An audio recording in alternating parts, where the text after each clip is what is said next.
Welcome to the Adventures of George Washington. I am your host, Professor Worthington.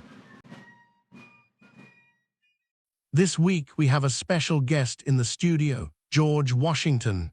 Welcome, Mr. President. Thank you. Happy to be here. A few weeks ago, we did an episode on your favorite play, Cato, a tragedy by British playwright Joseph Addison. Why was that play so special?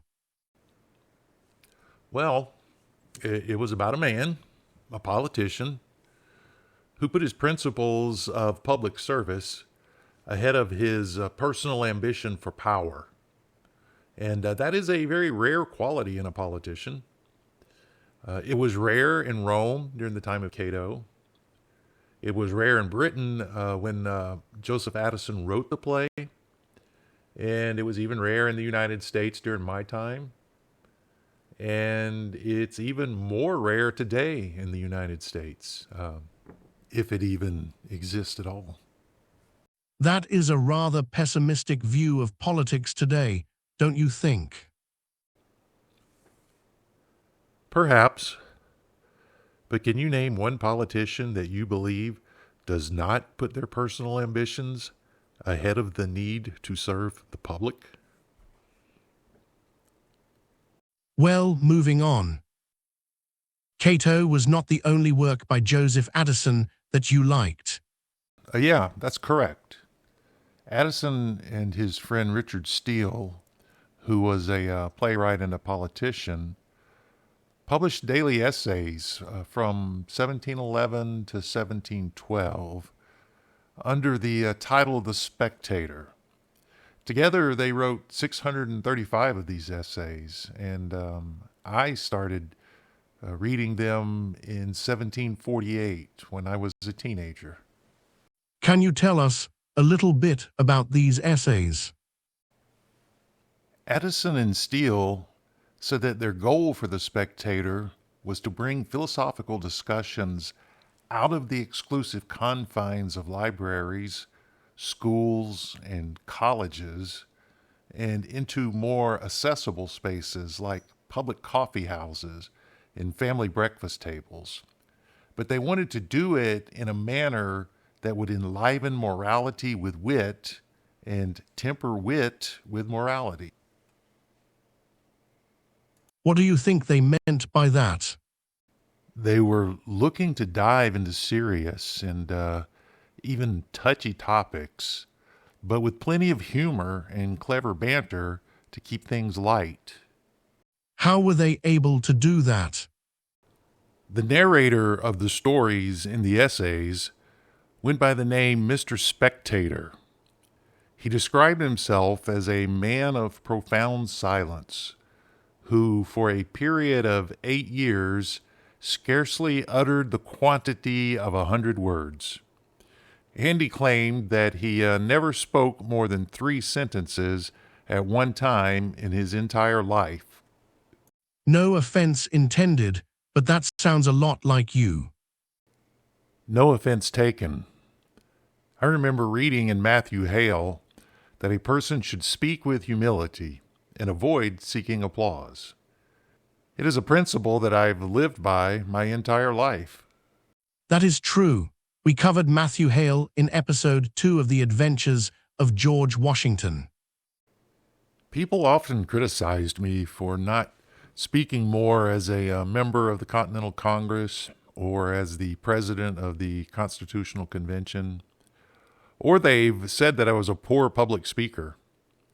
They may have meant those comments as insults, but I always accepted them as compliments.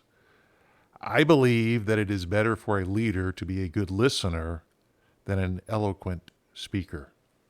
Were there other qualities about Mr. Spectator that you liked?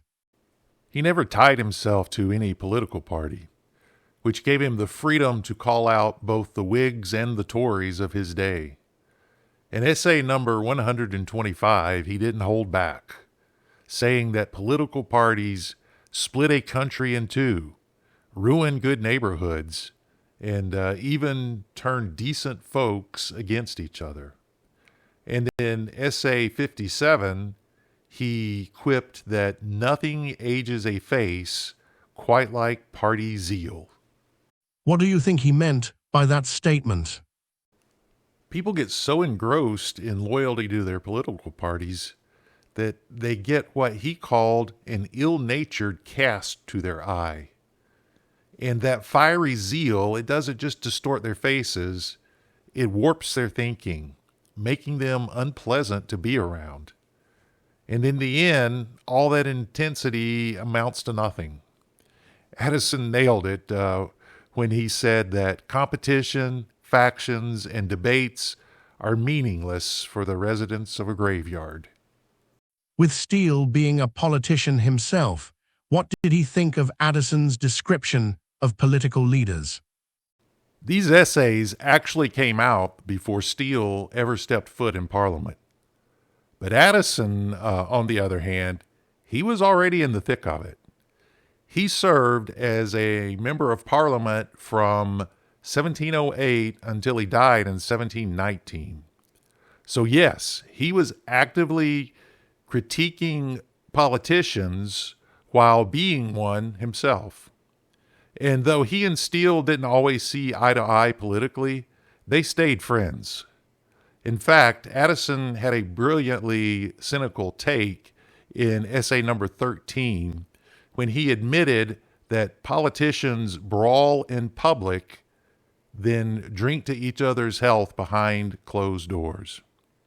Not exactly a glowing endorsement. And what was his point? All that fiery rhetoric and party loyalty is often just a show to stir up the public, while the politicians themselves couldn't really care at all. And he didn't stop there. He also compared politicians to cuttlefish, those little sea creatures that when they get into trouble, they blacken the water until they become invisible. Politicians do the same thing. When they run into trouble, they don't fix the issue, they just cloud it with confusion. They drown problems in what Addison called a barren superfluity of words, or put more plainly, they blather until no one remembers what the problem was in the first place.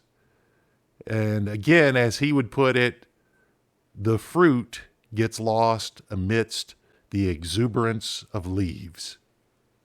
With Addison being an advocate for Stoicism, I would imagine that he included some Stoic themes in the essays.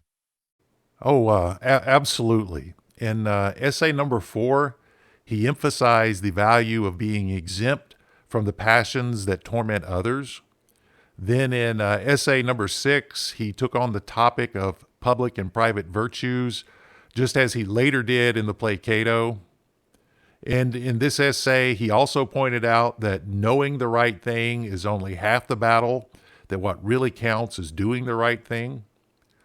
In essay number 7, he zeroed in on the power of reason, and then by essay number 51, he was rolling out his list of noble virtues. Then in essay number 128, he gave a glowing nod to the Stoic emperor Marcus Aurelius, calling him the greatest, wisest, and best of Rome's leaders. And Addison didn't stop there. He tipped his hat to Seneca, the Roman Stoic philosopher, in multiple essays.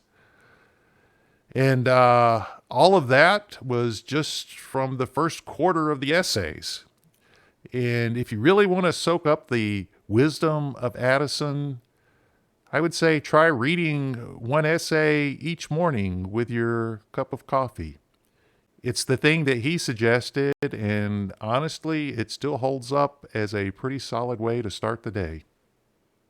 Well, Mr. President, I know that your time is short. Thank you for being here, and I hope that you can join us again in the future.